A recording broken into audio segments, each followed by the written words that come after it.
So for first, I would like to say that I'm very, very grateful and happy, but also full of stress. But thank you that you agreed to have this interview with me. And I would like introduce you a great persona in our correct part of a question word. So Philip Karl, hello. Hello, welcome. Okay, so I think we can move on to questions. So, the first one, you are a creator of School of Lightness, original name École de Légèreté. So, the first question will be about the philosophy of École de Légèreté. Yeah, I try to answer shortly because it Mhm. can be there are book, There Um, are. yeah, there is a book, yeah, and videos also. The concept of légèreté, which we keep in French because originally it's a French idea and the word has special sense in French. It's a constant search for the best efficiency in educating the horses using less power, less instrument, and with the capacity to improve any kind of horse. So this means knowledge and abilities, special one. We could say that légèreté is in that. For instance, small example, do you start the education of the horse by trying to obtain a dialogue between your hands and the mouse being lively, or do you start with a double nose bend, very clenched, and forcing the horse to flex? So it starts like that, and so on. Okay, of course, it's great. And I would like to say, by my observation, that it's very logical. I think it's the most logical school that I have ever seen and trying to study. And you have to be very creative to finding the solutions to all of the problems. I was taking a lot of information in master's book, real master's books in ancient time with very very talented people, and I also collected scientific knowledge that can explain that this why this is right, why this is not.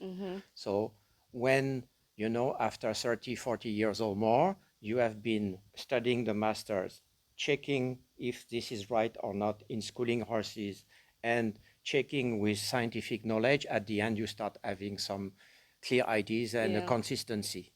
But it's a long work. Yes. Yes.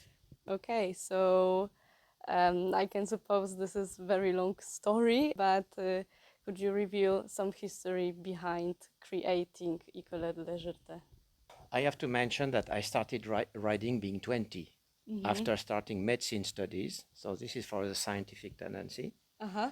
And as I We love started, it. yeah, as I started being 20, I started with my brain immediately. Uh-huh. I didn't ride because doing like daddy or mommy. It was a personal decision. It has been hard because I can tell you that my family prefer that I become a doctor Doctor. Oh. than a rider starting from zero, being 20. And this was 55 years ago. And that time it was not fashionable to ride. Huh? Good. And so I had a special approach from the beginning. And I was interested in reading a lot, even things I could not understand, but trying to have culture and trying to use it. And I've been lucky to have two or three interesting teachers in that time. And after that, I've been competing, I've been teaching teachers.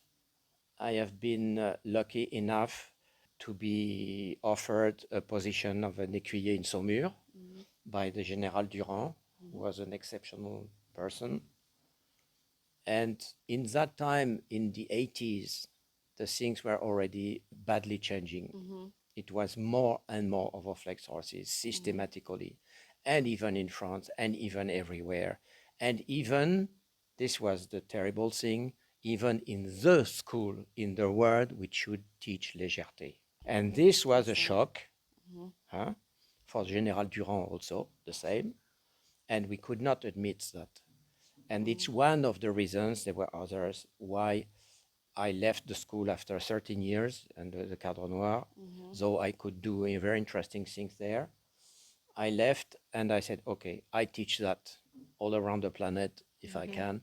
But Wow. so some person have to resist to this bloody business, fashionable new riding, which is a disaster for the horses. And then I said, okay, it's necessary to create a school and to teach teachers. Yeah. And with a clear definition of this school, légèreté is the beginning and the end. And there are things we will never admit. All the students and then masters and teachers in the school, they know that any special instrument at the lounge or riding is it's absolutely banned. The tight noseband, the same. We ride without noseband. Using power, being strong and naturally brutal, it's no question. The more you have knowledge, the less you need power. That's clever. Good.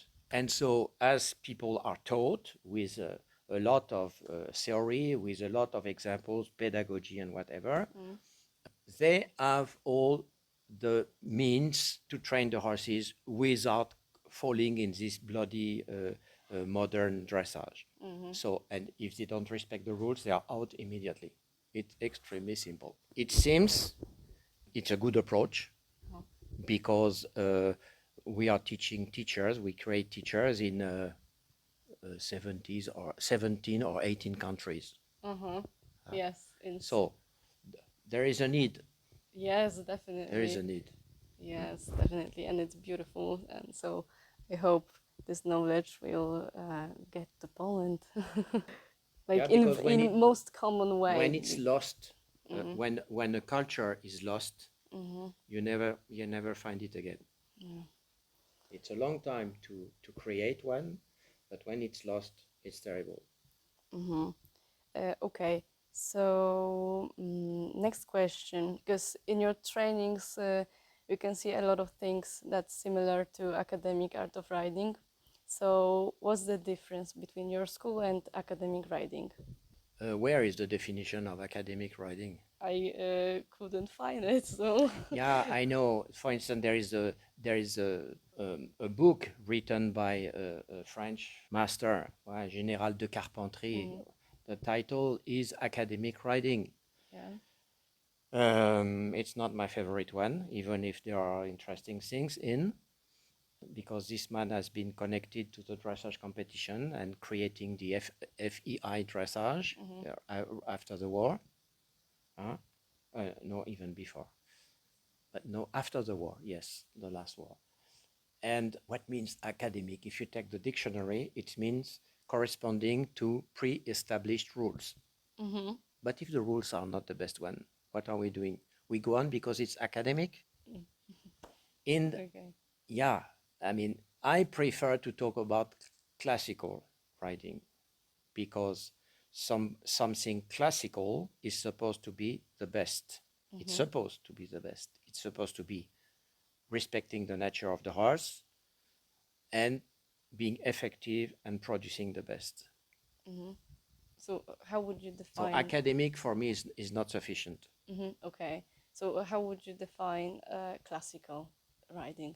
You find elements on many masters. Huh? Yeah, you can get lost to those Yes, elements. I know. That's the reason why I was trying to do this job of taking the things, checking them in practice, in theory, and trying to progressively build up a very consistent system, philosophy, Yeah, and which is able to adapt to any kind of horse. yes, that's great. So Because I get very lost at this point that I was in black hole of working with horses, and I couldn't be myself anymore, even emotionally, because maybe this is another question based on my short story, because I was getting to know these classical principles, classical word, etc. And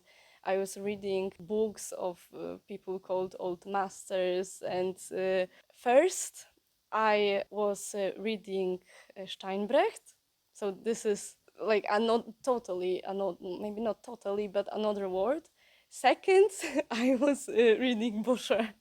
So that The was, opposite. yes, the opposite, totally opposite. So But they are maybe, both difficult to understand. yes, and well, Yeah. and what will be your advice to someone who maybe is also lost in all of? There is always something to take in a master book, but there are also things to eliminate. And to do that, you need an incredible experience in what was written, in the scientific knowledge, and in practicing.